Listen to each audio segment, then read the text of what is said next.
Anela, svetlolaska s popolno poltjo in dolgimi nogami, je hodila po svetovnih pistah.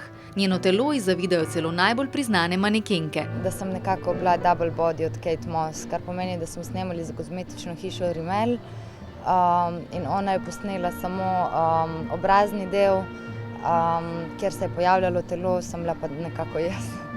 Kate ni nič kaj zvezdniška, nad njo je bil navdušen celo Anelin fant. In medtem, ko smo čakali, ker to so celodnevna snemanja, sem jaz bila na računalniku in sem preko Skypa govorila s fantom. In potem je ona vsa vihrava prišla in češ, kdo je to, ne? Jaz kao, moj fant. In je kar vzela in kao, češ, hi, this is Kate Moss. In on je bil tako, saka pa reč, kaj imaš. Zadnji večji uspeh je Anela imela v Nemčiji, kjer je spoznala Claudio Schiffer. Kate Moss pa ji je bolj všeč. Ful je carica, tudi ful dobro zgleda. In to je meni pri njej všeč, da ni važno kaj in kdo je ona, je ful na easy.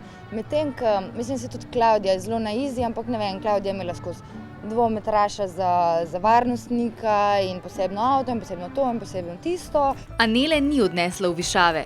Ne glede na manekenske uspehe, ji največ pomeni ljubezen. Moj fant je moj uspeh, zato ker on je glavni krivec, da sem jaz šla, da sem pretrpela vse te težke čase in da nisem odnehala in da nisem obupala. Ko je bilo najtežje, pa ko je bilo najlepše, je bil on vedno prvi z mano, ne. Ker je njen blog z imenom Stračatela zelo obiskan, se je odločila, da pripravi tudi spletno stran. Skupaj z našo oddajo pa pripravlja prav posebno akcijo. V sodelovanju z oddajo O pa bomo za vse modne navdušenke pripravili tudi eno veliko nagradno igro. Kmalu več sledi.